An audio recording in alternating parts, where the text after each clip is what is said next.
Hello, welcome, good now, everyone. Welcome to the MIT Systems Awareness Lab Research Seminar Series. My name is Dr. Lana Cook, Associate Director at the lab, and I'm pleased to open up this session today. In this research design seminar series, we're building and convening a community of researchers and practitioners investigating the science of systems change. In yesterday's session, which kicked off the series, we heard from Dr. Miriam Boell and Lucas Herman, looking at how do we study the generational, emotionally rich, and layers of meaning that make up the diverse context of education. And we looked really deeply at the kind of this emphasis on relational competencies and this notion of generative social fields and how we show up within our communities and how we shape those fields of relation. Today, we'll be exploring that idea through play, through games and simulations in educational contexts, and particularly towards youth engagement. I want to thank our sponsors, the Carnegie Corporation of New York, Stewart Foundation, and Grace Charitable Foundation for making this series possible and for supporting the lab. The quick preview of what we'll do today, the basic kind of format, is bringing together practitioners and researchers around a kind of shared puzzle or problem of practice. And I really love that notion of puzzle today as we're playing with games. And so these practitioners will bring this puzzle of practice to examine and look at how different research approaches can help them learn and iterate through in their development. So we'll have this dialogue between our community here and then really opening it all to you. The aim of this series really is to bring communities together in designing innovative research partnerships between educator practitioners and researchers from many contexts. So I'm very pleased to introduce Dr. Eric Klopfer, Professor of Comparative Media Studies and Writing and Department Head of Comparative Media Studies in Writing and Literature. He's the faculty director of the Scheller Teacher Education Program and Education Arcade, and he's also the faculty director of our new MIT Systems Awareness Lab. So very pleased to turn it over to you, Eric. Welcome. Thank you, and welcome everybody. I'm going to just get my screen sharing set up here.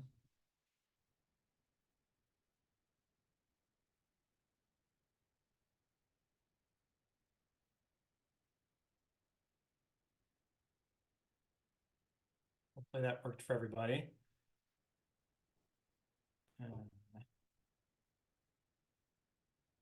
All right, so welcome. I'm going to give a brief talk today about game systems and learning and touching upon ideas of both creating and playing with simulations.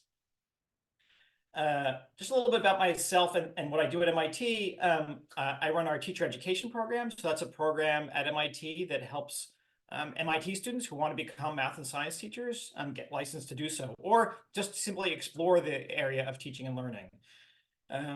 Nobody really comes to MIT thinking they want to be a teacher, but sometimes along the way they sort of discover a passion for that and decide it's something they want to do, and they come and find me or other people in my lab and can get licensed to teach. But we focus on secondary school math and science primarily. The other part of what we do is we call the Education Arcade. It's a group of folks at MIT focused on sort of games and simulations that promote learning, again, focusing primarily on secondary school learners. And I say secondary school learners, we do probably about 2/3 of our stuff in schools and around school, and probably another third of our work sort of takes place completely outside of school. We've done games with museums, we've done games direct to kids, libraries, as well as a lot of work with schools as well. And you'll see lots of different kinds of things looking on the screen here. And one of the things I'm going to try to talk about today is that games are sort of a diverse set of media and styles of interaction that don't necessarily conform to what people necessarily think games are. And when we sort of break free from that idea, we can think about different kinds of activities that encompass games in successful ways that teach people all sorts of things. So as I said, we focus a lot on game simulations, but really what we do is we do three sort of primary activities. We design and create experiences. We implement and scale experiences, and we develop capacity for more experiences. So we're constantly sort of doing designing of things, and then we try to implement those in places, and then we try to scale them up some. That doesn't necessarily mean we try to scale them up to the whole world. Sometimes it means we scale them up enough to do research. Sometimes it means we try to scale them up enough to make an impact. It varies depending on the goals of our project.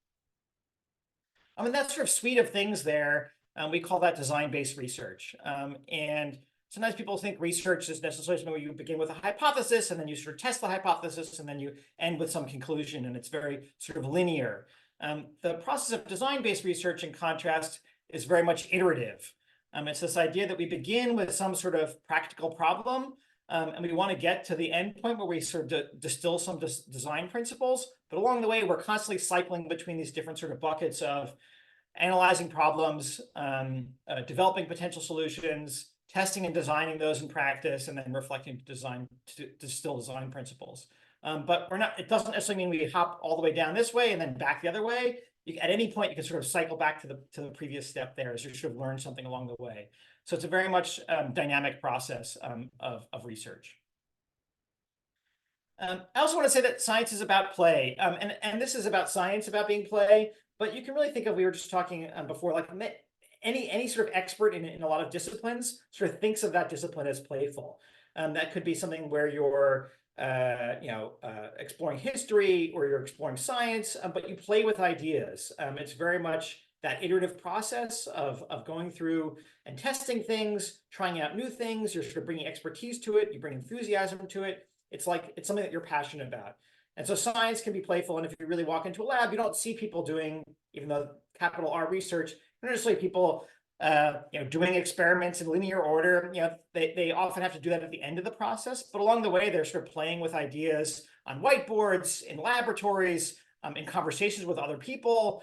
It's really a much more sort of playful process than we sort of give it credit for. So games and systems. I think there's a lot of links between games and systems, and we do work on both games and systems in our lab. And so one thing that's in common is that games have systems based on models and simulations. So if you I'm going to use Minecraft as my game here, but many other games or most other games sort of conform to this. But there's some sort of underlying models or systems that we're basing our game upon. Games have structure and exploration with scaffolding. So as you do something, you might think of the world as sort of never ending and boundless. But in many cases, there are things you can't do. There are borders, whether they're sort of physical borders within the game or just things that sort of you can't do within that space. And many games sort of scaffold you along the way. They start with a sort of a simple problem, and the challenges get sort of increasingly more complex along the way. And you can think about that design as just really good learning design. And if the game becomes too hard, someone will drop out. And if the game is too easy, someone will drop out. The scaffolding really helps with that. Games situate models in context. So you're not sort of playing with a system sort of in isolation, but you're playing with that system in the context of a problem, in the context of other people, in the context of non-player characters within that space. But you're exploring that system in a particular context. And finally, it's connected systems. So you don't just sort of explore one system in isolation, but that system is connected to other systems. In Minecraft, you might have systems of food and water and building. And transportation. You have all these connected systems that have to work together. So as I said at the beginning, one of my goals here is to sort of broaden your view of what games are. And oftentimes when people think about games, they have one very particular view of what games are. And they think about games being things that are first-person shooters that boys in basements play while they're eating Doritos and drinking Mountain Dew. And that is true to some extent, but there's lots of other people that play games in lots of other contexts as well. And when we think of learning games, people say, well, what we're going to do is we're going to sort of take a game that we can think of, and we're going to sort of put some content into it. And lots of people do this. In this case here, it's like, can this guy ask you a question, either a math or a physics question, in order for you to be able to shoot people within that world? But this isn't what we mean by games, and this isn't what we mean by learning games in our context either.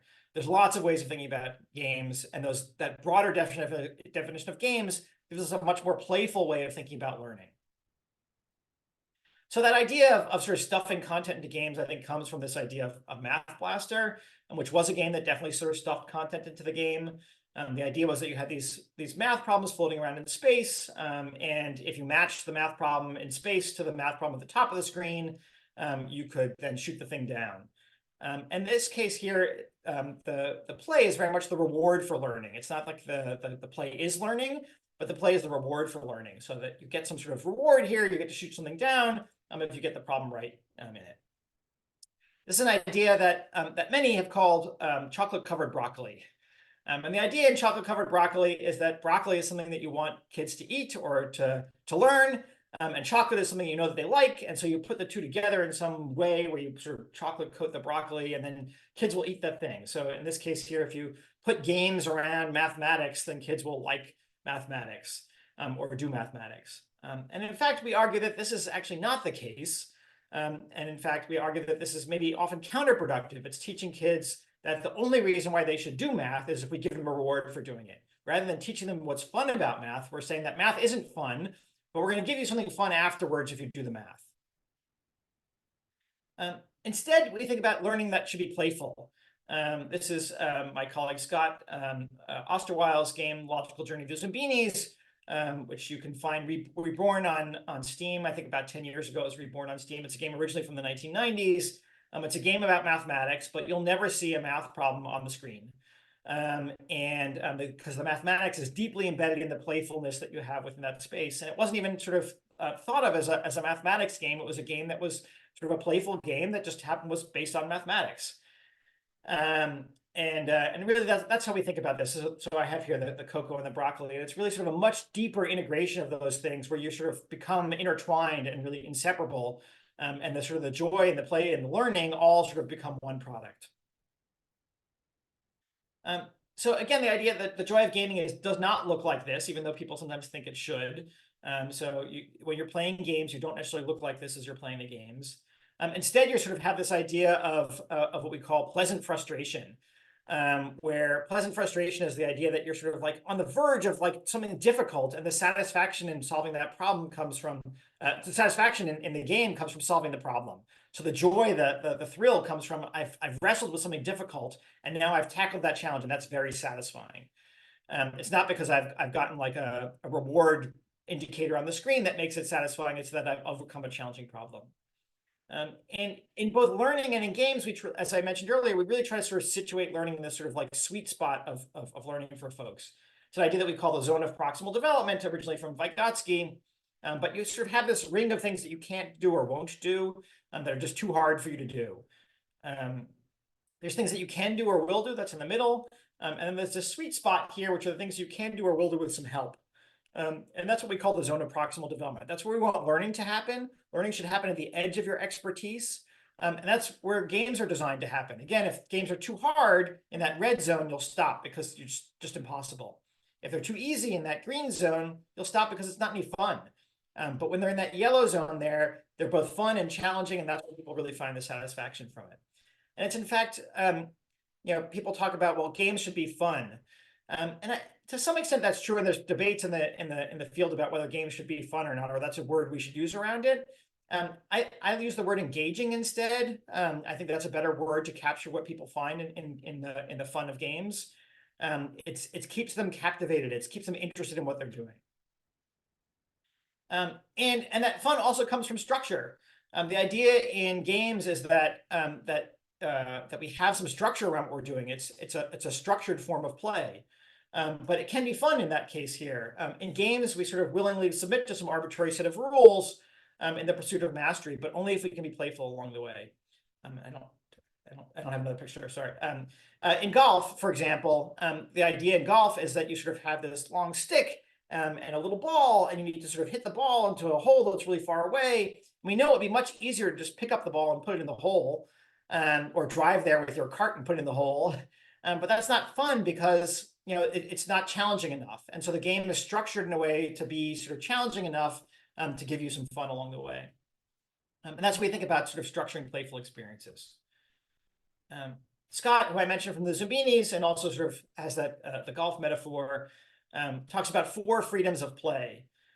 One is the freedom to explore. When you're in a space, you can sort of like, you're not on sort of a linear track, but you have some idea of you can explore. You can go sort of off the path and do things on your own.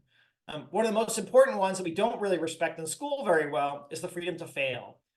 In games, when we're playing, it's really important that we have the opportunity to fail along the way. In learning, it's really important that we have the opportunity to fail along the way.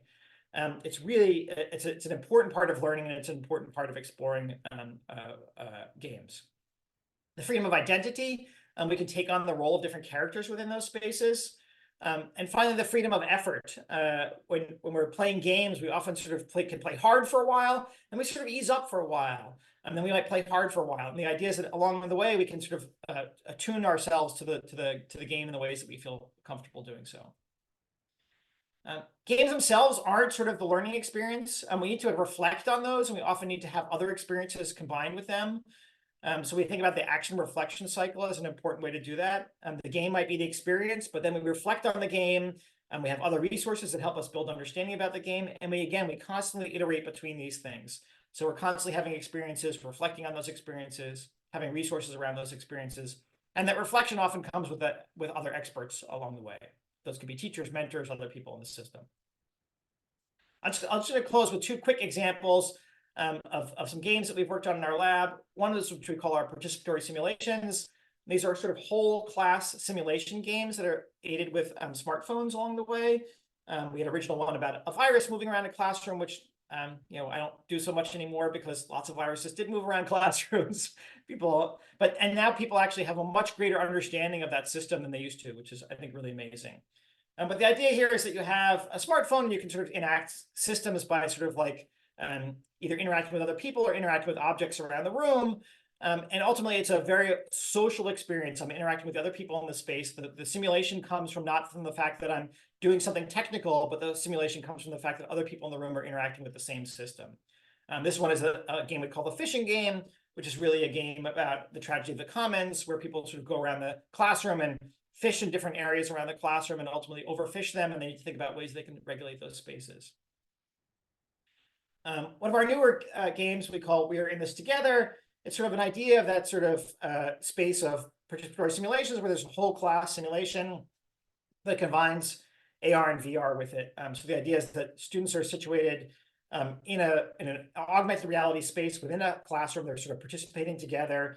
This is a weather system that they're interacting with here, where they can move things around in this weather system, interact with the weather system, see what's going on in the space. But all the people are sort of combined together in that space, trying to work with that simulation together. And finally, I'll just say that, even though this doesn't maybe look like a game, we can sort of make things like this is a platform we create called Sterlogo Nova, where kids can create their own simulations. And we very much try to do that in a very playful way.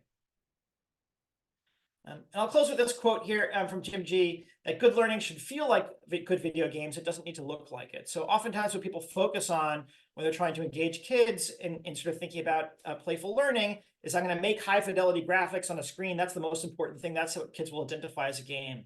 But that's not really the important part. The really important part is giving people that challenge that keeps them at the edge of their expertise, that keeps them engaged. So it doesn't need to look like a good video game. It just needs to feel like one. And that's it. Thank you.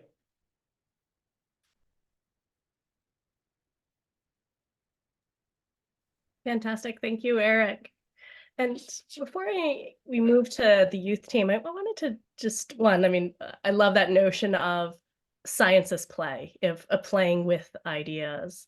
And then the other kind of framing around, games with this structure, this scaffolding, being able to connect systems. And I think especially of, our project between the Systems Awareness Lab and a collaboration with Education Arcade and Climate Interactive. And we're looking at Climate Interactive's, world-class data-driven climate simulator En-ROADS, which has been used by global policymakers, including members of Congress and policy planning.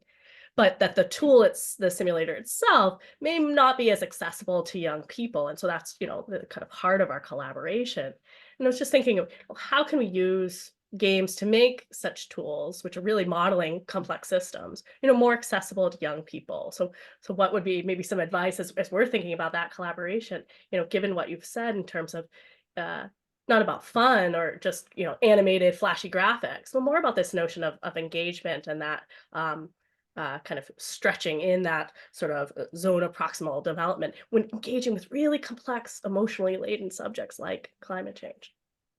Yeah, that's a great question. And one of the things we do is we try to think about, well, I mentioned sort of science is playful for scientists, right? And one of the reasons why that's the case is that they're experts with that, and they know how to frame sort of proximate problems that they can sort of help think about and help move towards and help solve. And they can help gauge their progress along the way. And novices can't necessarily do that. They sort of don't know where to begin with the system. And so if we watch someone play, an expert play with an En-ROAD system, they know how to sort of frame problems. Like, what would happen if we, increased, nuclear power? How much we need to do that and sort of make a difference? What would happen if we, sort of banning fossil fuel cars, in 5 years from now? What would happen? And they can sort of think about those problems and frame those problems, and then think about, well, what's reasonable feedback? What would be a big difference? What kind of difference would I want to make in there? And they can think about how to frame that problem and how to think about that feedback. And a novice can't necessarily know how to do that. And what a game can do then is think about, okay, well, now I've seen how experts sort of frame those problems. How do we sort of help novices frame those problems in the same way? Can we give them sort of like hints and nudges to sort of frame a problem and measure feedback on that thing? Can we give them an approximate goal first and then sort of like make it really very concrete? And the next stage, if they're successful, sort of take away some of that scaffolding and let them do more on their own, and keep taking that away until they're able to ask those questions that the experts can ask on their own. And that's the way we think about trying to frame these problems is in game spaces, is to sort of think about, well, what do experts do, and how can we sort of help scaffold novices to do those same things? Fantastic. And I think that's a territorial dive, even further here as we hear from the youth team in terms of, not only how they're framing the problems of, working with youth, engage with youth around these, complex systems. But how do you find those kind of avenues of scaffolding up from you, as you said, the novice to the expert, and without, necessarily going into those hierarchies of youth here, adults here, but really how do we work in community? And so I'm really delighted to introduce Gus Boell and the youth team. So Gus will start us off today and help introduce the rest of his team as Assistant Director of Youth Engagement at the Center for Systems Awareness, a community-based nonprofit that works to advance key skills and competencies in compassionate systems leadership. And so delighted, Gus, to welcome you and your team here to our seminar. Thank you, Lana. And thank you, Eric. That was very interesting, and definitely I could see a lot of parallels to the work that we are trying to do. I will be presenting a little bit about what we do at the Center for Systems Awareness with youth engagement. And then my dear colleagues who are also on this call, Rask Vansha, Jonas Jibril, Isamu Tang, and Journey Yisrunri, will also be presenting a little bit. So it's going to be very collaborative from our end. And also, I just wanted to mention that we have our youth council, which is a bunch of young people from all over the world that we have been working with over the past many years. We meet bi-weekly, and it happened to be that our meeting time was this time. So we have made a virtual excursion into this space today. So we have about 20 of our youth council members with us in this space today. So I just want to thank you all for being here also, and just to let the rest of the call know that you're all here, so we can hear from some actual young people or younger than myself when we get into the conversation. So we have sort of been tasked in the youth leadership team with figuring out what does it mean to do this compassionate systems with young people. And in today's world, and especially in education, as many of you probably are very familiar with, there is a lot of talk about youth engagement, but it is very rare that it's done authentically. A lot of the times it's very tokenistic, meaning that we bring in some youth at some times to show, that we have some youth in our board meetings, or we have them in certain positions in the school or in the politics or whatever. But they don't get necessarily the training that they need to participate in a meaningful way in these conversations. They don't understand perhaps the systems that they are in, or they don't hold any actual authority. So what we have been trying to do is to figure out, when we look at education, and we obviously are under the impression and have the strong belief that education needs to be changed, because it is not as playful as it could be. That's one of the reasons. How can we then involve youth in a more authentic way?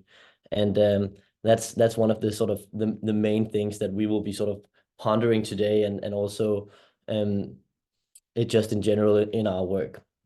So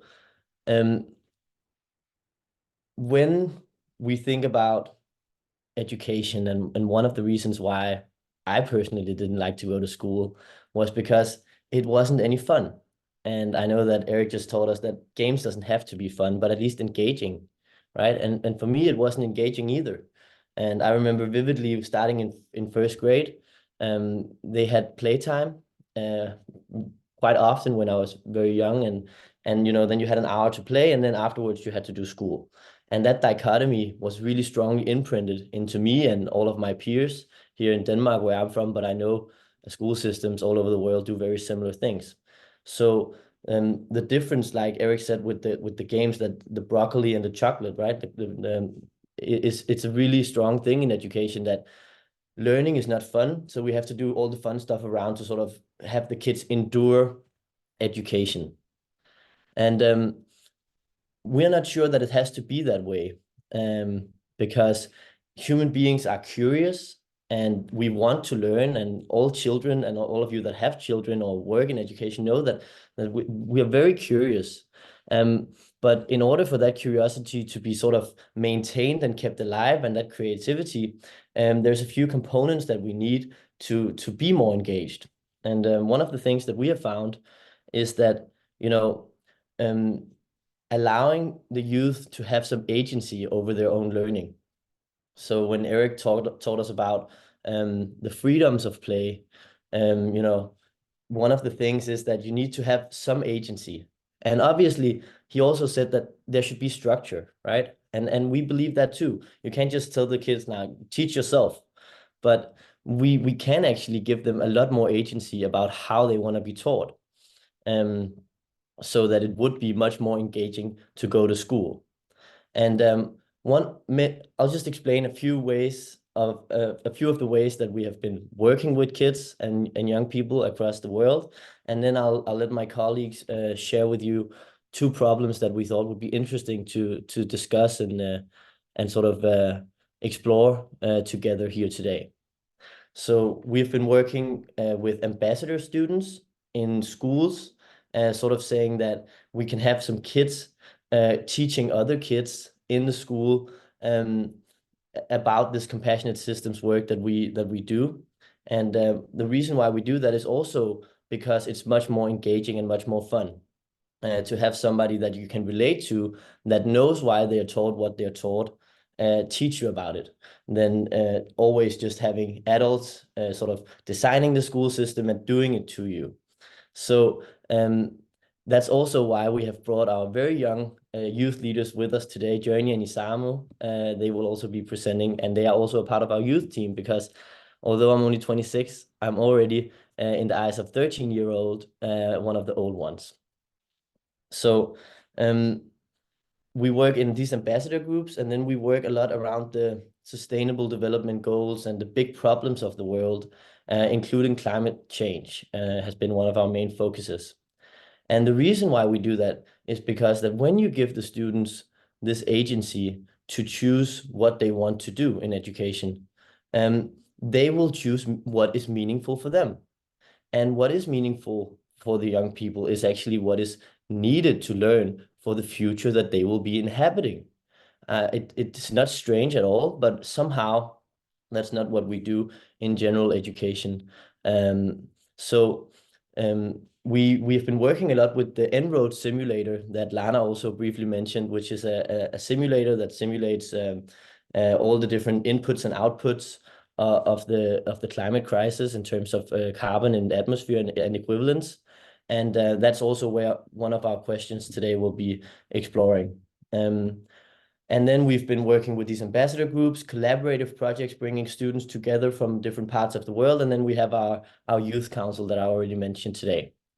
So that's just a few of the ways that we work. And if any of you are interested to learn more about how to engage youth in this compassionate systems work, please feel free to reach out after this experience. And with those words, I'll just pass it over to Rask, who will be presenting our first problem or puzzle of practice. Thank you. Thank you, Gus.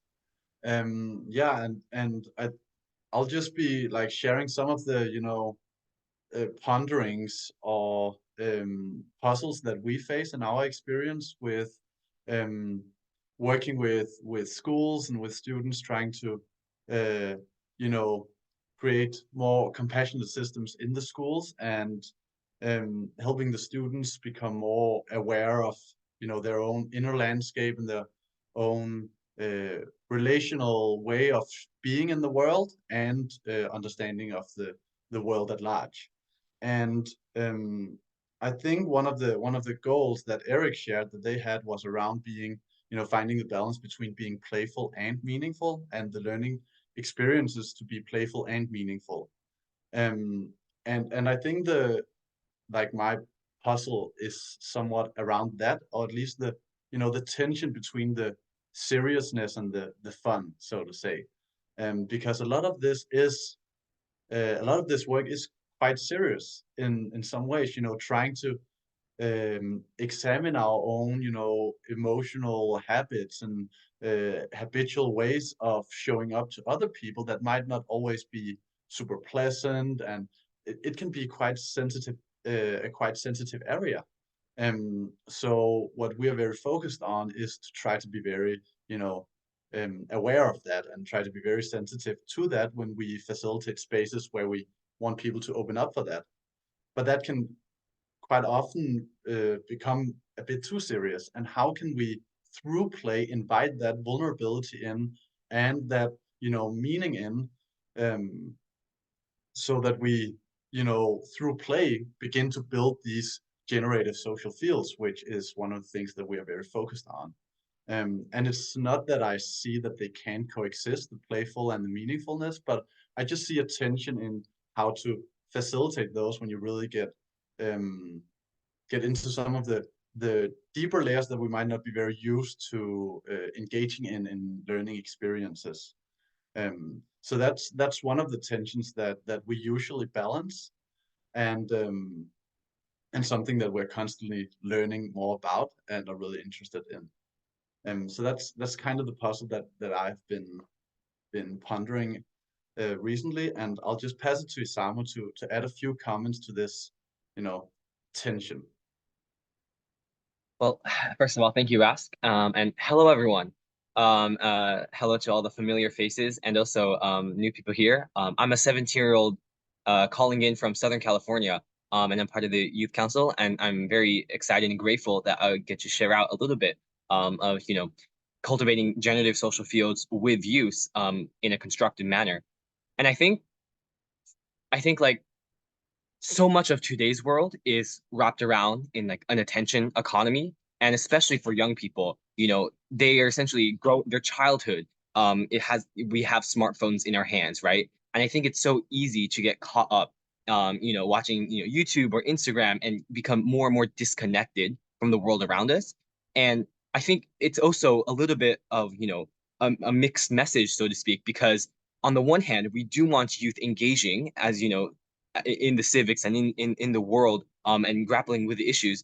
But on the other hand, there are so many problems that we face as a collective, and turning 10 minutes of news on can already sort of sink into emotional habits that just aren't good for everyone. And so I think really it's not just about power being transferred from adults to youth, but it's co-creating a space and a community that we can both understand and cultivate the awareness around how we feel about the world, and that systems awareness piece, I think, is really important.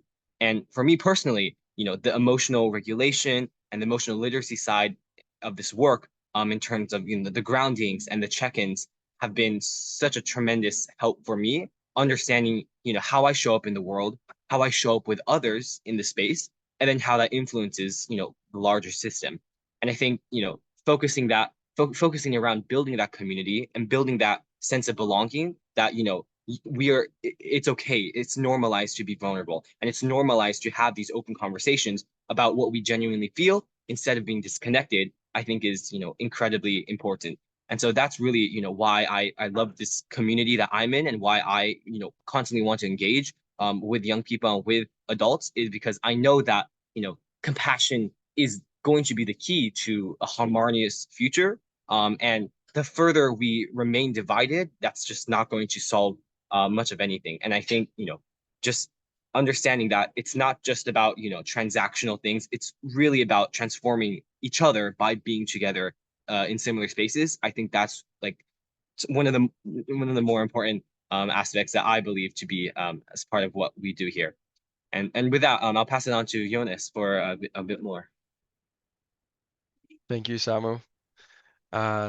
Jonas here, part of the youth leadership team, one of the old young ones, 27. And really appreciate your talk, Eric, and listening into my fellow team members as well.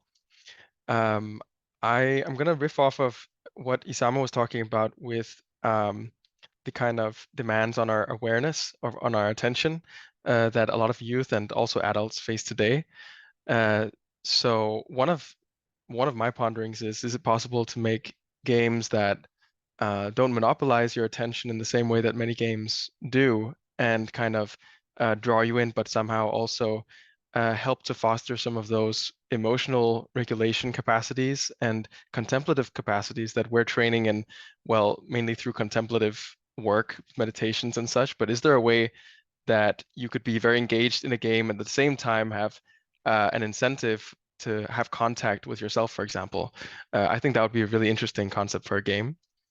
I'll also say that we've used the fishing game a lot in our work, and it's just it's such a powerful tool, since, well, we also believe in experiential learning and the kind of systems understanding, systems insights, and also perspective taking and kind of natural compassion that people experience when they realize what's going on in a game where, as Eric was mentioning, is like the tragedy of the commons situation. It just, we don't need to tell them anything. Basically, we can put some words on what we call those dynamics, but they notice them instantly, and it's just much more effective as a tool for learning. So we've also been using En-ROADS a lot, as my colleagues have mentioned, and I'm a big fan of that. And as Eric was mentioned, I'm just glad to hear that Eric also is thinking about how to gamify it, because it is very reliant on a facilitator, in my opinion, to kind of scaffold or hold the emotionality that can also come up with a simulator that's so closely connected to real world consequences. So I'm also wondering about the En-ROADS game and games in general. Is there a way that the game can scaffold in a way that so that games with real world consequences, or real world like simulated consequences, are supportive in a way that allow people to deal with the real emotions that arise, but at the same time be aspirational, at the same time feel a sense of agency.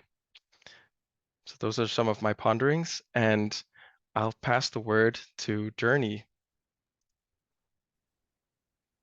Hi. Good day, everyone. I'm Journey. I'm a high school student. I'm 17 and I live in Bangkok, Thailand. So today I'll share a bit more about what I've been pondering about. One particular thing that I've been really interested in, as Jonas said, is the En-ROADS simulator. And I was always interested in climate change as a general topic. The thing with climate change is it's a huge problem. And, if you look at climate change as a whole, there's probably not going to be one solution. There's probably not going to be one policy that will do it. So I guess the problem with climate change for a lot of people is, if we want to solve it, we have to go through a lot of different documents, or we have to go through, look at a lot of things with systems thinking, and a lot of people just straight up give up simply just because it's a really hard problem. For me, and once I found En-ROADS, I think En-ROADS is a really cool tool that I use very often to, I think, first of all, En-ROAD really simplifies what climate change really is, and it gives kind of a visual representation on how, you know, how these dynamics work. And I think what I've been able to use En-ROADs in is two main aspects. One is, I think En-ROAD kind of gives that aspirational awareness that we can, the goal is reachable. We just need to move this slider or this slider, and then you can see the change. So change can be possible. And also the second is systematically. So as I already said, like, it simplifies the whole dynamic, which, I mean, for me, after learning all the compassionate tools plus En-ROADs, I think it really confines into this complete package.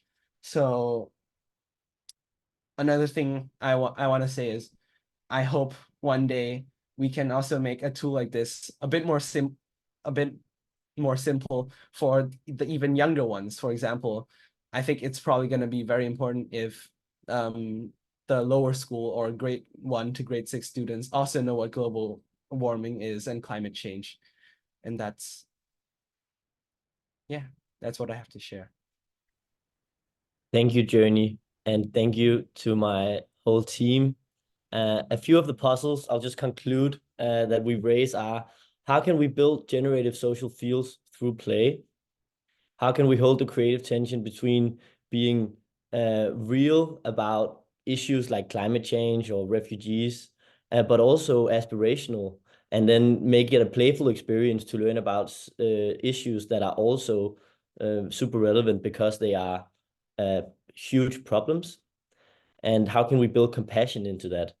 And lastly, also what Jonas mentioned around, how can we create some games that doesn't necessarily monopolize our attention and always want more from us in terms of focusing in and more screen time, but also helps us with our contemplative and emotional skills? And I'll just post those questions in the chat for the conversation to unfold.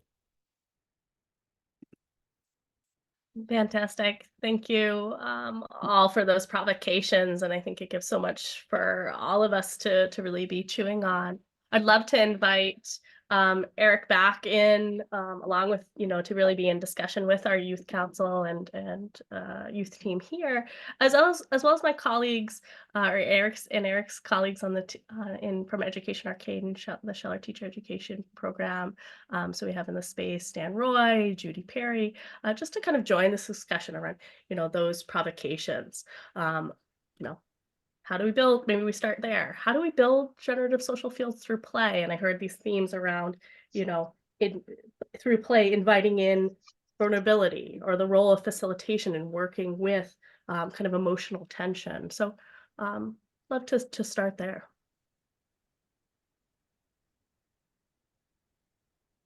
Maybe I can take that one. Hi, everyone. I'm Dan. I'm thinking about this issue, how to use games and play to learn about generative social fields and other emotions. I don't have all the answers yet, but I heard versions of what I'm thinking about mentioned from other people today. So that makes me feel like maybe I'm pointing in the right direction. But I've been thinking of some kind of simulation where you have a character that you can influence but not fully control, sort of like The Sims. And your character can enter into social situations and behave the way you would hope, or maybe not, depending on its background or its state. And that can help you as the player sort of reflect on what's possible for this character, and notice their patterns and think about how to coach them, how to maybe bring them into another environment so they can do some self-soothing or reset, and then bring them back into a social situation.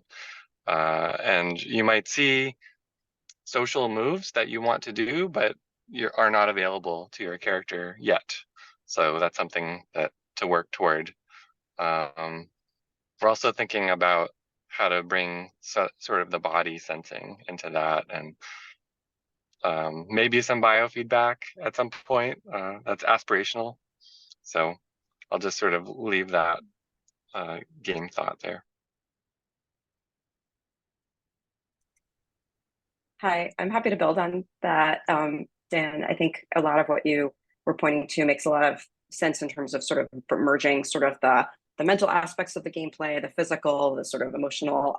One other thing I'll mention is the highly social version. I think in the examples Eric showed, both the We're in This Together version and also the PSIMs, you can see that a lot of the energy that we put into designing the games really thinks about the players in relationship, not just to the game, but also to one another. And a lot of the ways we think about designing those games often emphasizes things like a jigsawed approach, where players both have individual information that's really important to others, but they don't have all the information.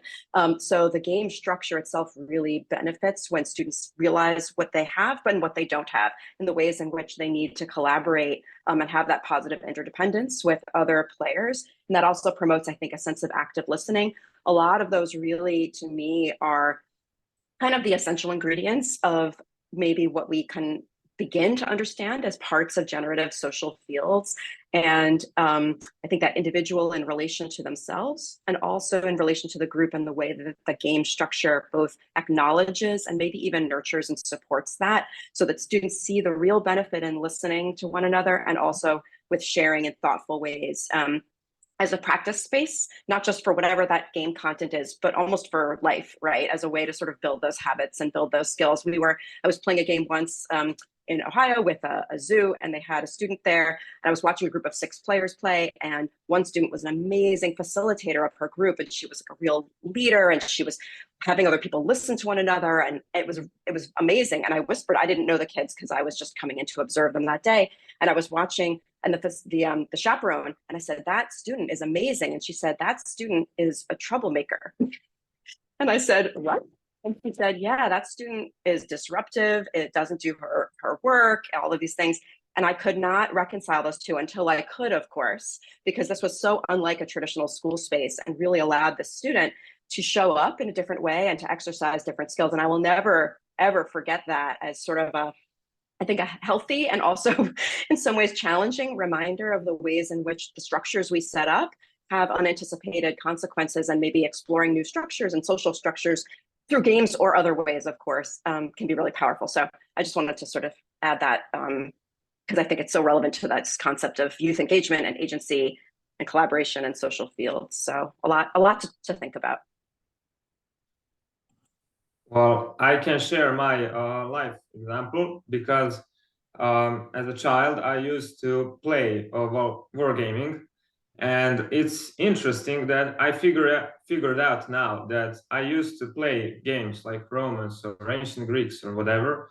I used to play because of the I didn't play video games, and I had to somehow have fun. Well, and I was the only child, and I didn't have an opportunity to play with other kids a lot of times. So while I was a kid, I developed ways to make fun for myself. And it was interesting how I came to that, because when I was very young, at 4 years old, my mom was reading to me about St. George, how he killed a monster and saved a girl.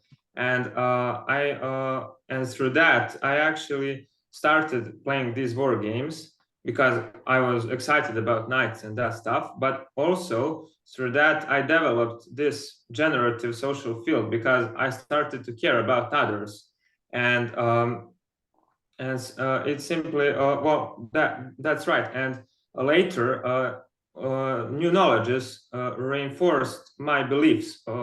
And in high school, I had a psychology class, and I was listening to Frank Zimbardo TED Talk, and he said in he had prison experiment, and the conclusion his conclusion was that the kids should be taught at a very young age about the generative social fields, and that emotional foundation they gain when they are very young will make them instantly react in a moral way, and they won't have they won't have well, calculations being maybe too selfish or that kind of stuff. And also through when I used to play these war games, I also developed with time, well, because I was sometimes traumatized that,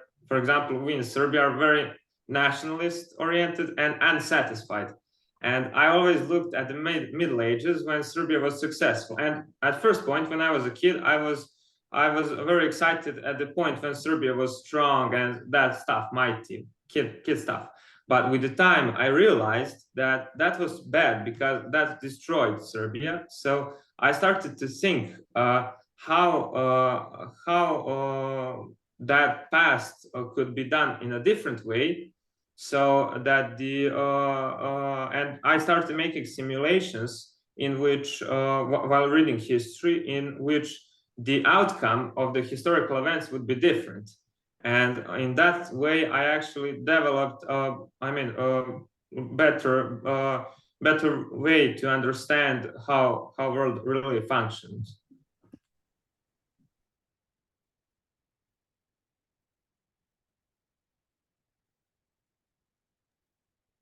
Thank you, Vasilis. And I wonder if that's a good bridge into one of the second puzzles that the theme raised, which is, how do we hold that creative tension between being real and aspirational? So, how can games help young people wrestle with real world challenges while also being, this kind of alternative space or kind of alternative reality and where and how, or an aspirational kind of future.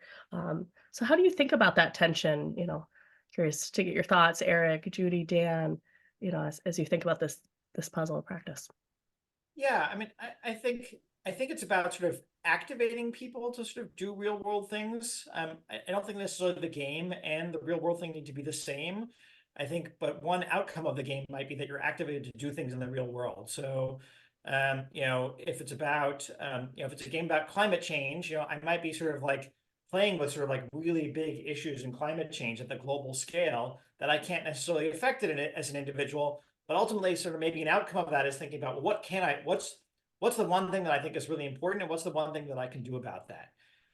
So that may not be the actions that I take during the game. I may not be sort of taking sort of individual level actions, but by sort of understanding that system, I can understand where my individual actions maybe sort of might have a significant role. And I think it's important to sort of have some of that separation from between that aspirational sort of like larger scale sort of impact, and maybe even fictional in some ways. Sometimes we sort of learn through metaphors, and because I think we can be constrained too much in our thought by some of the reality, and by sort of playing with these ideas in other kinds of fictional or sort of large scale ways, it sort of frees us from doing that, which is both liberating and educational, but also might sort of lead to other kinds of solutions that we might not normally think about when we're constrained by sort of what we can do tomorrow. I like that, Eric, having the connection between the game and the real world. It not necessarily being the same thing, but like with inroads, right? It's very clear that it's related to something in the real world. What I'm struggling with inroads is that I find that if you just teach it as a game, it becomes a bit cynical sometimes with kids, because when they understand the implications of the game and they go home and they've really understood now climate change for the first time, that's so overwhelming and so emotional to them. And so I'm curious, like, from your perspective, what would be ways of dealing with that? That's a good question, and this is a really challenging one, because in reality, climate change is overwhelming. Yes. It's a really challenging problem that ultimately, the levers that we can pull are sometimes pretty limited, both as individuals and sometimes even as nations. So I do think it's important to sort of think about, how do we as adults react to that? But I think it's important not to leave people with a sense of hopelessness either. I think that's not a useful outcome. So I think it's about games can also help us think about things at different time scales. Again, either through metaphor or through just sort of playful abstraction. It may be that we make small changes tomorrow, but we can make bigger changes in the long run. And we need to sort of think about how we can value those things. It's very hard, I think, particularly for youth, to understand sort of what's the impact going to be in 20 years? That's a really long time. That's longer than I've lived so far. Not me, but if I was 18, it would be true. So how do we think about not just thinking about what the impact on tomorrow is going to be, but on a year from now, and 5 years from now, and 10 years from now, and 20 years from now, and really valuing that, and understanding how we can sort of take those sort of longer pathways down those roads. And so I think those are some ways that playful spaces might sort of help people appreciate that sort of that long-term impact of some of our actions. Right. And I really appreciated your example also, Dan, because I also think that's a real world thing, how do we behave in a way that we want to? And it's a difficult topic, but then your comment, Judy, on the social elements of the games, I think is where I'm landing always when I think about this question. That's where we can hold the difficulty of thinking about climate or thinking about our own emotional triggers and all of that, is if we can create games that are inherently a safe space because of the other people that you're playing it with.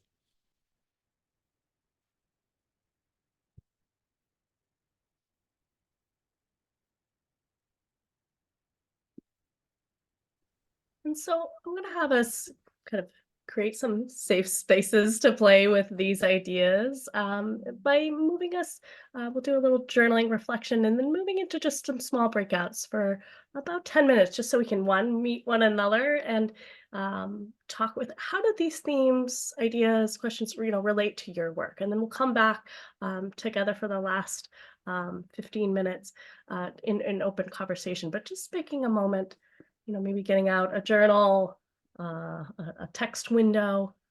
How do these themes, questions, these puzzles of practice relate to my own work?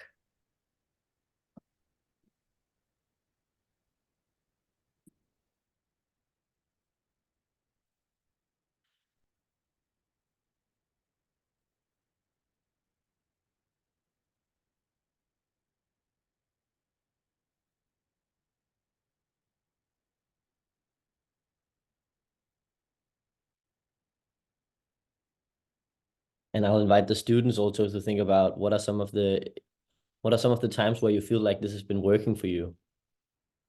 Like, where have you experienced this in some way that you feel like it was meaningful?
So now I'll have us move into breakouts, welcoming everyone to really share that space, thinking about, the sense of that social field, providing time for everyone to kind of share and reflect.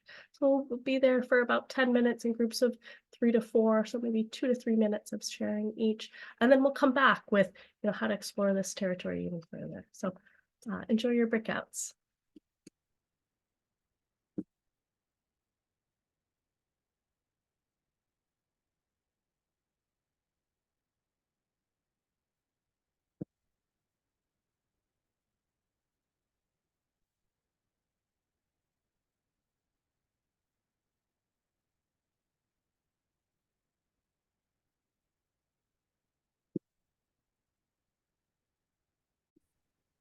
welcoming everyone back. We'd love just to hear, what's emerging from your breakout conversations. So different ideas, themes, questions.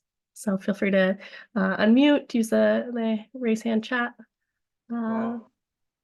Yes, please. I noticed that Eric said that games are fictional, but that is actually a crucial point in every one of us, because I listened at a Columbia University online lecture during COVID about psychology, that imagination is actually a service to us as a way to make decisions. So before everything we do, we actually think about scenarios that would happen if we do in a certain way. And based on which scenario we like more, we actually choose what we would do. So it's actually related to every one of us, not just to children, but to adults as well. And I think that this introductory workshop and this seminar series is actually great, because they enable, Eric said the games are fictional, and I noticed that, well, of course, when I was a child and when I played, a lot of times that was sometimes fictional. But if we raise that emotional literacy of the people, they would be able to talk between themselves and exchange information. And then there won't be so much hatred or polarization between people, and some real solutions can be made. Thank you. Thank you. And as somebody in the humanities and a great lover of fiction, I believe there's as much we can be worked out within those fictional spaces. All of those kinds of same emotional landscapes are present there as in those real stories. So thank you. Ryan. I was just thinking a lot about actually the provocation that Jonas left us with. And then in listening in the breakout rooms, realized how good games are and how willingly we sort of can shift into accepting others as legitimate in the context of a game, right? Their roles, the rules of the game, like suddenly we're completely okay with saying, you know what, I really don't agree with this role you're playing in the game, but I'm going to work with it. And the potential, I think, for games and play and simulations to, I think, particular, like help individuals navigate those opportunities where almost like there are unstated objectives to some of these games, like be a successful fisher. Okay, maybe that's the stated objective of that game, but the unstated objective is preserve the commons. And probably a sub-unstated objective is act with compassionate integrity with other people as you do. And how in the context of a game, we can put someone in a position to be acting and pretending to not have compassion and integrity. And we can give people the opportunity to say, well, how do I go about dealing with that? I have less agency and authority in this system, in this area I'm in. I still want to act with compassion and integrity. How am I going to navigate when someone really influential doesn't? And we can take the sting out of those situations when we have someone act or play a role or be constrained by a set of rules.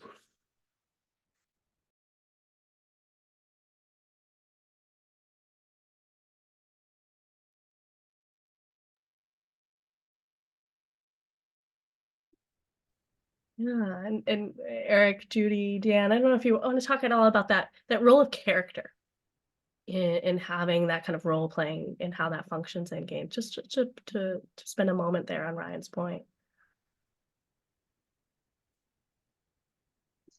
Yeah, so I'll talk a little bit about how I'm conceptualizing character in the games I'm thinking about.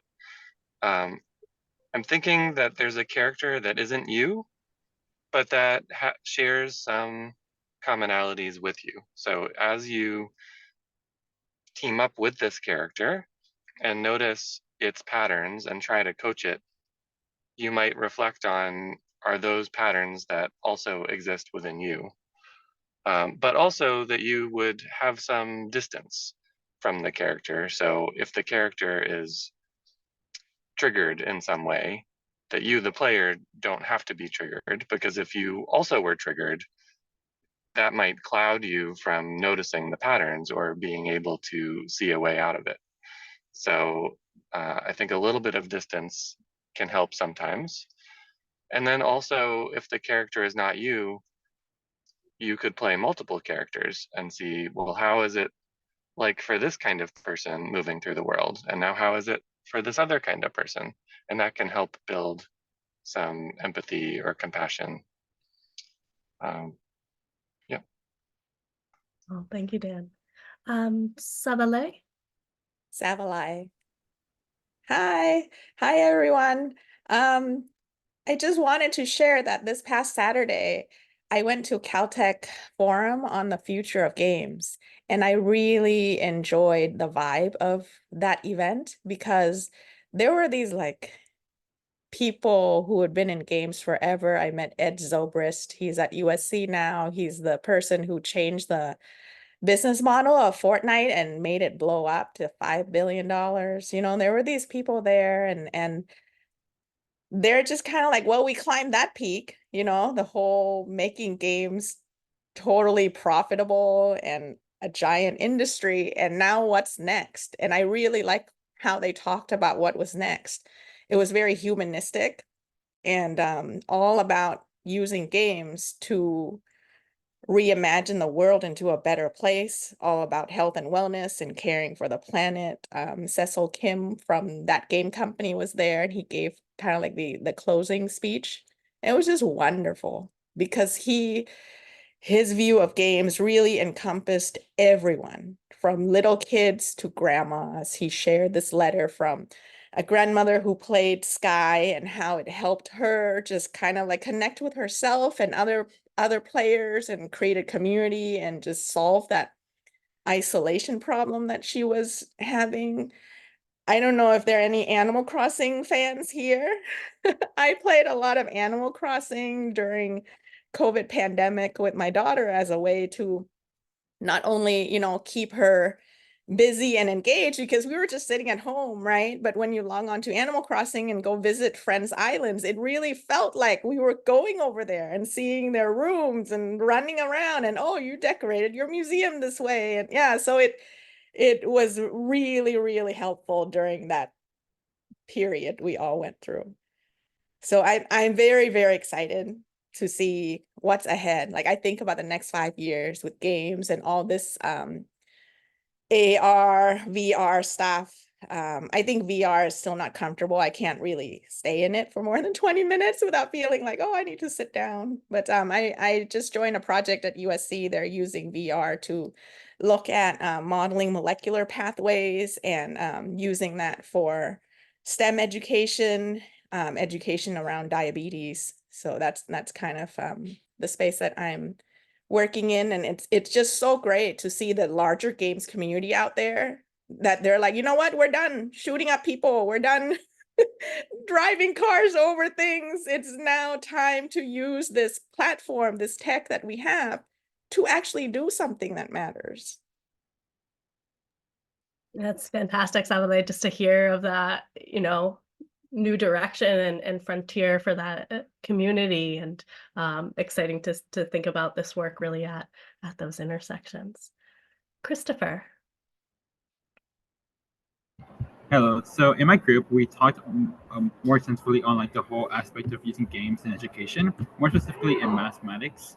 And as like, I guess like kind of like a child, because I'm like 17, my teachers actually like implemented like math games when I was like in elementary school, and because they were talking extensively about like bringing games into education to show that math is fun in of itself and doesn't have to be like this like chore of like of a subject.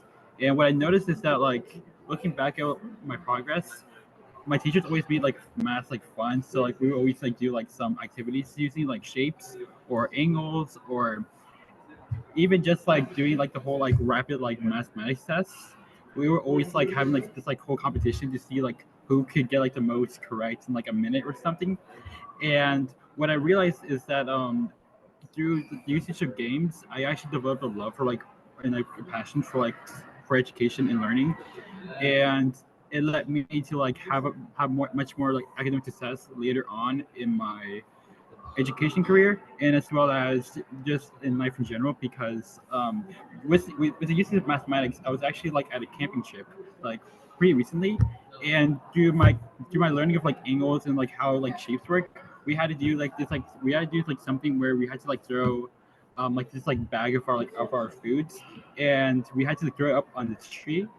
And since I kind of knew how like angles work and like trying to like aim, I actually was able to like aim like our little like rock thingy that we had to like throw over to a tree first try, and people were like really impressed. And so I think like this like just like learning how to like use like stuff maybe in mathematics that might be like abstract concepts and be able to apply them in like real world situations, something like very valuable, because oftentimes in education people believe that the things that you learn are not useful in any practical way, but being able to like use concepts maybe in mathematics or science or even in humanities, being able to use those and apply those and showing that they have real world usage is most certainly the most, I guess, the most important thing that we can do right now. And to gamify all those concepts and to kind of put that in practice for like young minds to be able to like work with those concepts makes it so much more easier for them to navigate the real world, be prepared for it, and to hopefully create change in the future. Beautiful, Christopher, and I love your examples of how that knowledge really transferred and those, to those real world contexts and that sort of joy of learning with others. And I see a lot in the chat about just how social games can be. Tai. Hi guys. So as a former math teacher, when I started, I learned using the constructivist theory in learning, and spent a lot of time doing project-based work in my math class. And then I realized to stop using the word game and use the word play in class. And so instead of building projects, I created experience where students were allowed to play. So for like my advanced trig class, I gave them a certain number of equations and they had to play with the equations to figure out how to create a face on their graphing calculator. And they had to understand all the rules that followed with the equations to be able to do it. And then they end up really deeply learning how the equations work. While in a lower performing class, when we were working with area, we played with what's called tessellations. And so by using tessellations, they were able to really, really understand how area and reallotment really work. And that kind of really stuck with them. And to add to what one of the other previous participants talked about, I had put something in the chat around the military use games to encourage people to join the military, and they use shooting games and they create all of these competitions.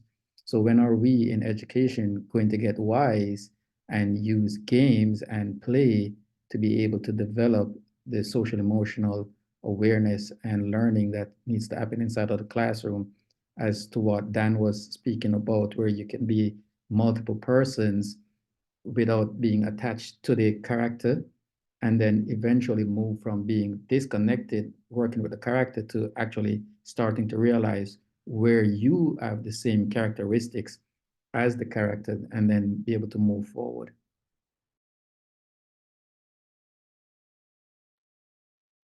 I love that challenge, Tai, and hopefully you can watch this space for more that, to have games that really develop those kinds of skills in young people and educators. So we'll go to Nalan and then just end with some closing, any comments from our presenters. So Nalan. Okay. Hi, I'm Nalin from Thailand. Nice to see all of you here, and I have been away for a while. And I would like to provide another perspective of creating the games, and it's great that there are, the game developers started to think about the games that is more humanistic. I am very happy to hear that. And from my experience, what about we allowing students to create games? I feel like game is a friendly way to convey message to people at all ages. And to me, again, kids are serious thinker and they can contribute so much more than we always think, that they are not just the person, the little person, like a receiving message from us, but they are active thinker themselves. And there is a case, example case in Thailand, that like a doctor, a group of a real doctor in hospital invite like a secondary level students to help the doctors thinking about how we can educate the educate the society about stroke awareness. And from the research, they had found that the young people in the family are the great detector. And so the doctor called in the volunteer teenagers to be in the discussion and get that challenge to get back and think about what are the games or media that will help young people understand about the mechanics of strokes, and what are things that we can teach the young kids how to detect all those symptoms. And actually, one of my students is in this group. He made one toy that educate young people and also adults about how stroke work in our body. And I just feel like the kids are very creative and they always willing to contribute. And yeah, that's just my idea, that probably the kids can also help us think about the game, and I'm sure that game will be more fun because they share the same generations and the trends, and they have always have the wonderful ideas. So that's from me. Thank you. Thank you, Nell. And then what a beautiful message, I think, to close on, of how can we empower young people with the tools to create their own learning experiences. And your example is a great one in that vein. Any closing comments from Eric, Gus, the youth team? I'll just comment on that last point there, which I think is great. I mean, as Judy mentioned in the chat, we do work on helping kids create games as well. Sometimes they're games to sort of help influence things in their communities, or teach their friends, or just be a creative expression. I think along with that comes like making good games, like involves playing good games, like just like as we think about good writing involves good reading as well. To think about how those things sort of fit together. But I think there's definitely a positive interdependence between those things. I want to appreciate the youth council members for coming, and I want to appreciate the Systems Awareness Lab for being an example of non-tokenist youth involvement. Well, thank all our youth members for being here, and all of you. We'll stay on informally for just another half hour of informal discussion, but knowing we're at our advertised end of time. So I just want to thank everyone for attending the session in our new research design series. A recording of today's session will be sent to all who've registered, as well as a short survey for feedback ideas for future engagements from the lab. And we invite you to register for our newsletter and join us for our future sessions, including our session tomorrow on systems intelligence of children, same Zoom room, 1 hour earlier, so 9 to 10:30 a.m. Eastern. Wishing you all a great rest of your day. Take care. Bye all. Take care. Bye-bye. Bye-bye. Take care. Bye. Great session. Hi, Peter. Hello. Good to see you, Nellen. I have been exploring and in a great adventure. Maybe you bring me up to date sometime, okay? Yes. Nice to see you. That's very good to see you. Yeah. Makes me smile.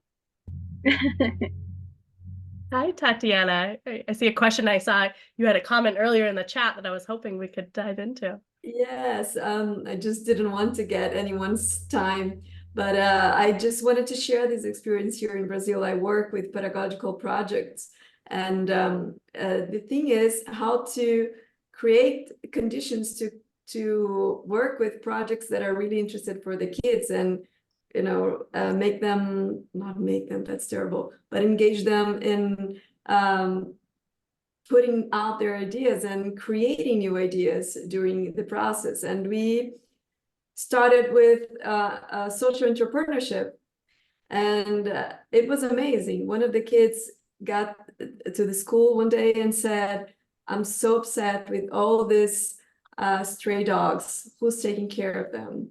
And then they started this discussion and, you know, what are the underlying conditions for this to happen? And the educator was really into it in the research part.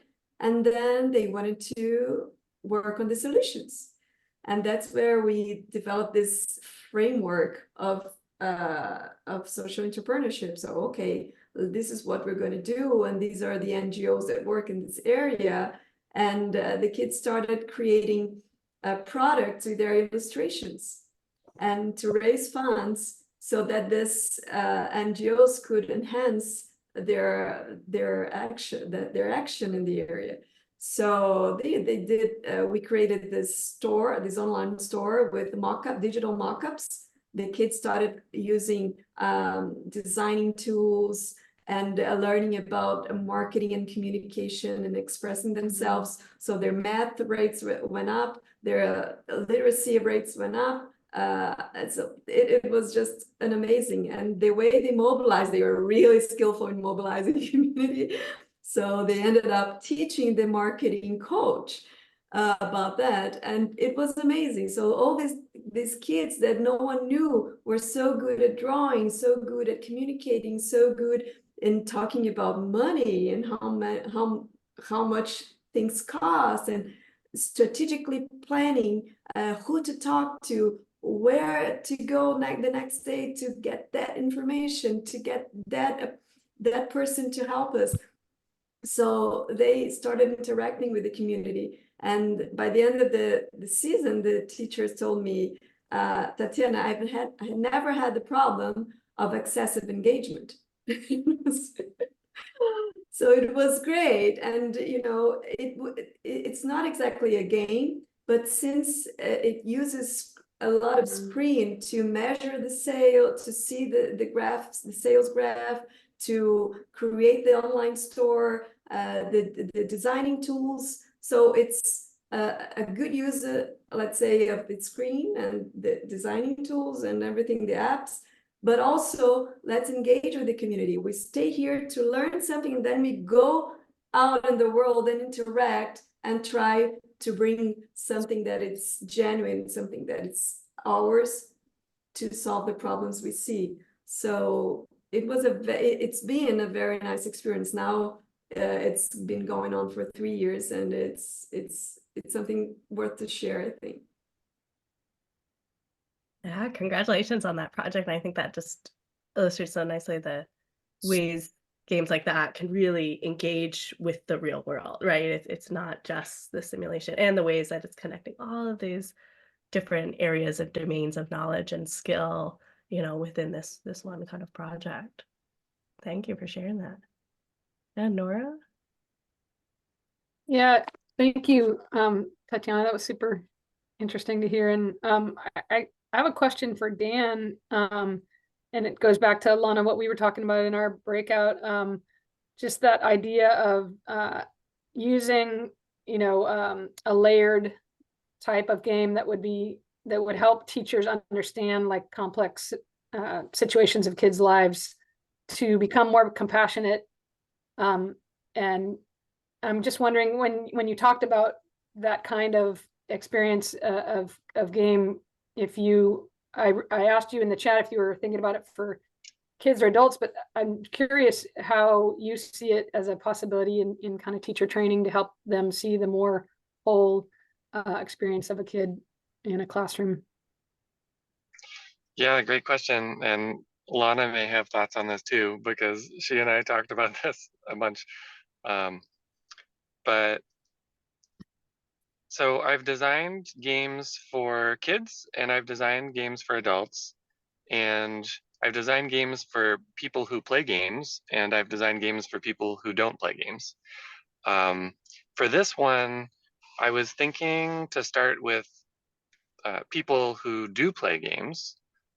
So that's more likely to be kids, but not exclusively kids. And what that allows us to do is get a little bit deeper with the gameplay and the strategy and the complexity, which I felt might be a nice match for the problem of practice, focusing on generative social fields and focusing on wheel of emotions. I didn't want to oversimplify it, if possible, but I felt like it's a rich possibility space to explore both as a designer and a player. So I was thinking to start with youth and the educators who work directly with them. So possibly a facilitator in an out of school context, like an expanded learning, or maybe working with the youth ambassadors. But definitely not to the exclusion of working with educators or administrators or classrooms during the school day. I was just looking for, and I still am looking for, where this kind of idea could be a fit, because we're very much at the initial concepting and prototyping stages. So we're looking for places that are excited to try something new and playful and experimental around social emotional learning, where it isn't considered a distraction, or not necessarily convincing people that games are a great medium for this. More looking for people who are like, oh, and it's a game? That's great. That's exactly what I'm looking for. That felt like the lower hanging fruit, but not the end point. Thank you. I'll just add to your next project, because I'm sure you don't have enough ideas, but just in teacher training, considering how we might add to the complexity of a beginning teacher and their understanding of kids' lives and all that they're dealing with while trying to shove content down their throat. So I have just a comment on this, because and I'm well aware that you have your hand up, Nat, so I'll just comment into this space. I'll try to make it brief. But one of the things, as I also put in the chat, I was so giggling and struck. Game of golf would be if it was about picking up the ball, driving to a hole, and putting it in the hole. And it brought me back to kind of the considerations around the rules and regulations and boundaries that are essential for games to work. And if there's some way in which those can become, enforced with integrity or enforced with greater emotional literacy, or the whole structure of a generative social field, for example, the more information we have about what it takes for us to cultivate a generative social field, can that be built into the rulemaking that makes the game fun? Because obviously, I don't know about you all, we play a lot of games in my family, and there's one person who always cheats, and it just sucks playing with her. Because cheating is the opposite of actually playing a game, right? You're supposed to actually adhere to the rules. And now, from a group of people who are not really traditional rule followers, this is a great way to practice what happens when you're not doing that. So I'm just kind of mindful of that there's something in the structure of how a good game works that I think can actually really lend itself for cultivation practice as well. And that would go across the board. I would even watch the kids and the educators play this together and really as a kind of a shared exploration of the generativity of the spaces we're in. So I'm just intrigued by this whole conversation and prompted by your question also, Nora, and still stuck with the image of golf as here's a ball, I'm going to drive and put it in a hole, and probably wouldn't have as much attention, at least. I think we can all agree to that.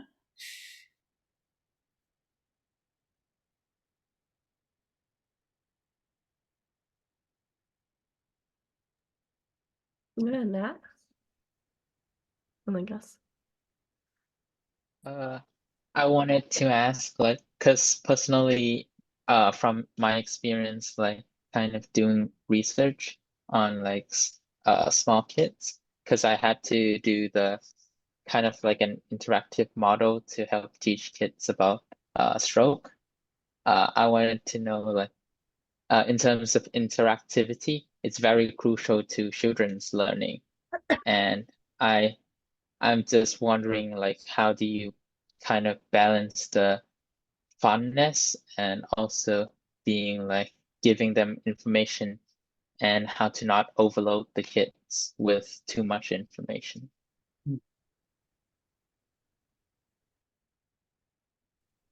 Dan, do you want to take that one? From a cognitive Sure. load perspective? Yeah, I think one of the nice patterns that a lot of games use is giving you just the tiniest bit of information that lets you try the next thing. And sometimes that's not even the full picture of what's going to happen. You know, actually, games and game tutorials have evolved over the years. I don't know how many people remember the original Super Mario Brothers on the old Nintendo back in the 80s. But it had just a very small controller with a few buttons: left, right, up, down, A, B, select, start. And there was no tutorial, you know, capital T tutorial. Like, it didn't say, there wasn't a box of text that popped up saying, okay, now push the right button. Okay, an enemy's coming, now push the jump button. But there were so few buttons to choose from that it invited you to explore that limited possibility space and sort of see, oh, if I don't push any direction, then nothing happens. So let me try pushing all the buttons. Oh, now I'm moving. I can't move to the left, but I can move to the right. So I'll try that. Oh no, I bumped into an enemy and I have to restart, but I only lost 3 seconds of progress, so I don't feel bad about that. You know, let me try these other buttons. Oh, I can jump. Let me jump over it. You know, so that kind of thing, where the game is sort of erring on the side of giving you less information, but making the probability of you succeeding with that less information relatively high through exploration and experimentation. That's a nice pattern that I like. Now, I will say that a lot of games these days don't take that approach, and it's just the tutorial is 10 minutes of text boxes, and then often you will lose people along the way. They're like, am I really playing, or when does the game start? So my goal is to make a game where you're not asking the question, when does the game start? And I was just thinking about that sort of scaffolding of more information, and this is to Nora's our conversation in the breakout where she had this. Nora, if I might share this great idea of, you know, having a teacher, you know, not seeing the full puzzle of a student's experience, right? They just have this one puzzle piece, right? This limited information as they're encountering that student, and they might have a kind of automatic or sort of habitual gut response, but then maybe in the next level they get the student's file, and then they see, oh, the student's moved around, you know, 6 times in the last few years, and so as they're gaining additional information, the kinds of choices, as Dan, we've been talking about, the types of choices that are available to them, but that also that is, even as you were talking in the tutorial, they're approaching that learning around what are the game moves with a spirit of kind of open curiosity and inquiry, rather than a kind of frustration of, oh, I've not mastered this yet. And so part of it is that orientation even to games, you know, in terms of, I don't need to be advanced or master at this yet.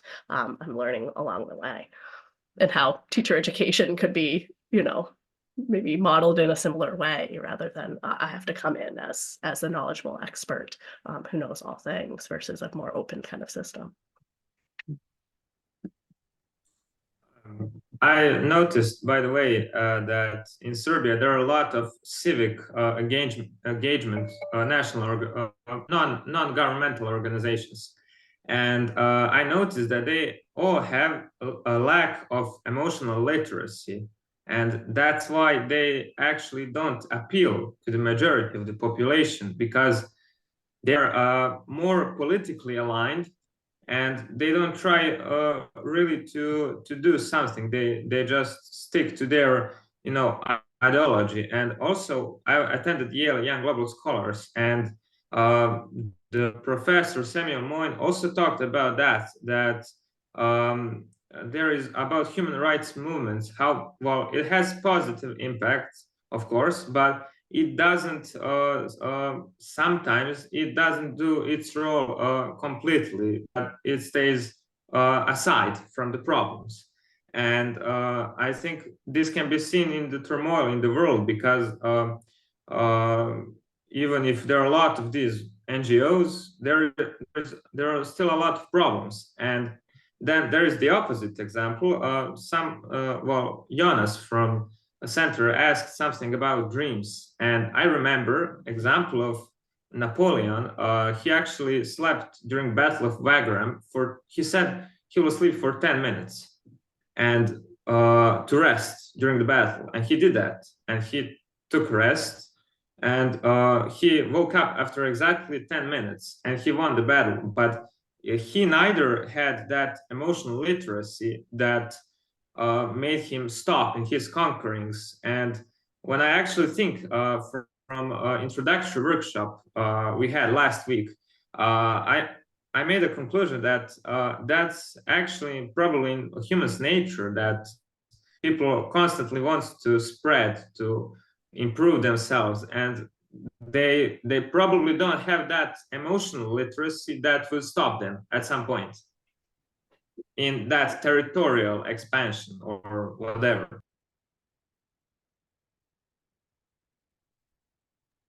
And Vasily, maybe even to not begin conquering other nations in the first place. Yes, you're right. You're right about that.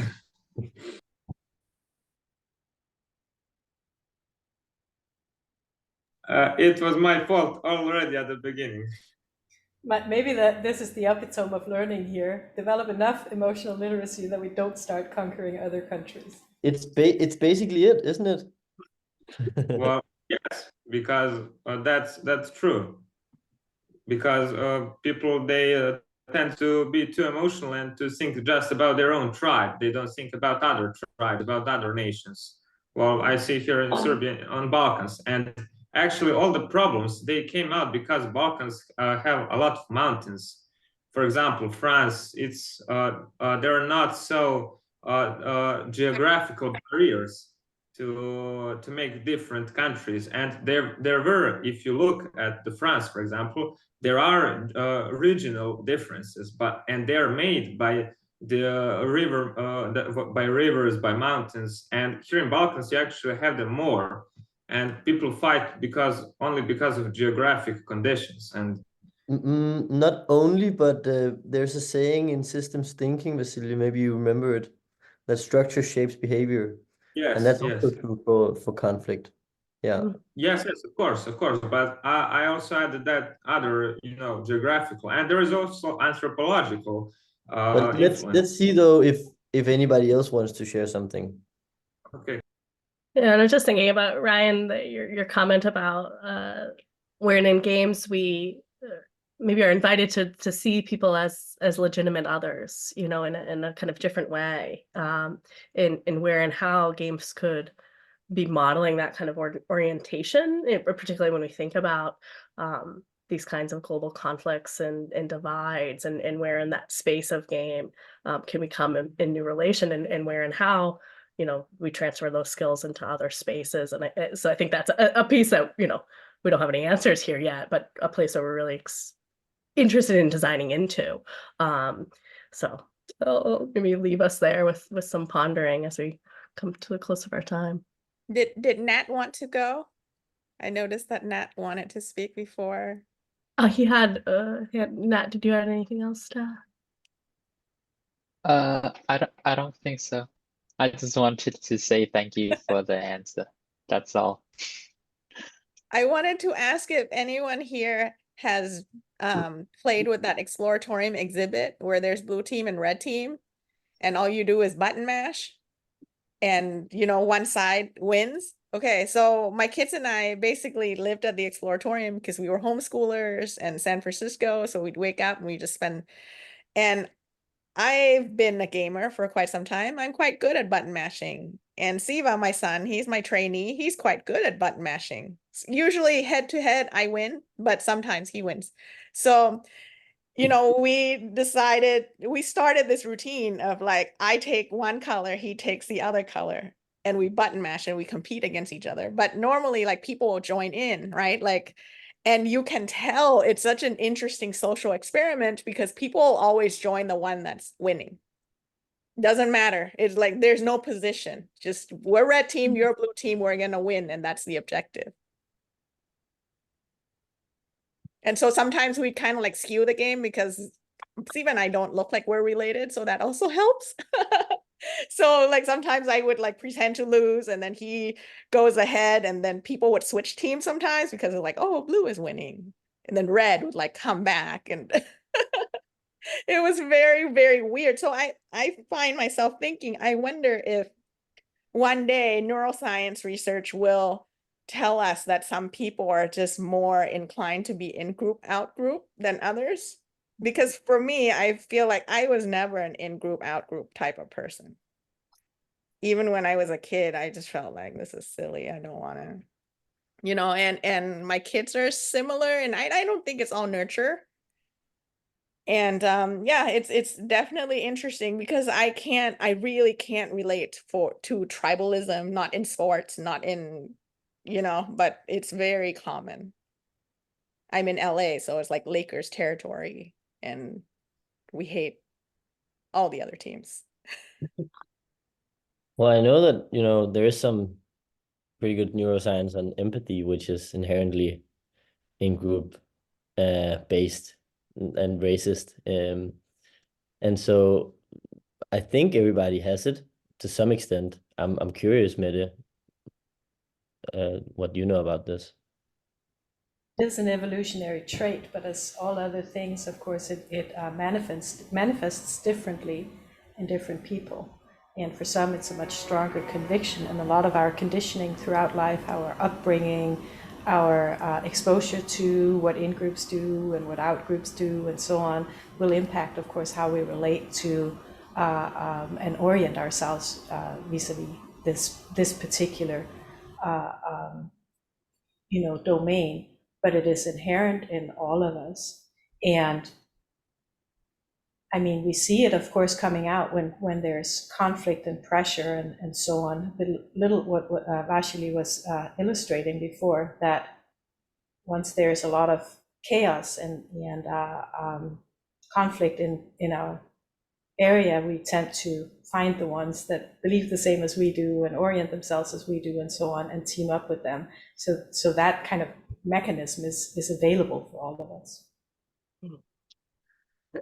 Something I so appreciate about the work of Eric, you know, Judy, Dan, and the Education Arcade team is, you know, not only the observation of what's happening within inside the game, but what happens outside the game, you know, in terms of how that game changes the social field with teachers, students, and I think is a piece that we're very much interested in. And Savale, as you're describing, you know, what you're observing at the Exploratorium with that gameplay and those kinds of dynamics, I think is something really interesting for the lab to also explore as we look at game-based learning within education settings. What's happening outside of that game world?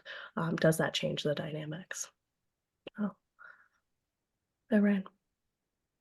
I know we're quite short on time in the follow-up, but I the whole time I've been sitting thinking since the 4 freedoms of play that like there's some relationship between, like there's a mandala in there somewhere and thinking about how, you know, that we got from the 4 pillars of well-being to the systems awareness mandala, like what I don't know what the connection is, but I'm sitting here thinking, I'm wondering how much value there could be in a game, or I sometimes wonder whether like the group of folks committed to this type of work, like we are an out group in a certain type of way, even though we don't want to be permanently, but that a lot of the work involves like sort of sitting with the out groupness of maybe one's mindset or approach or one's aspirations or how to act in a space, and the value like within this community for the types of simulations that could,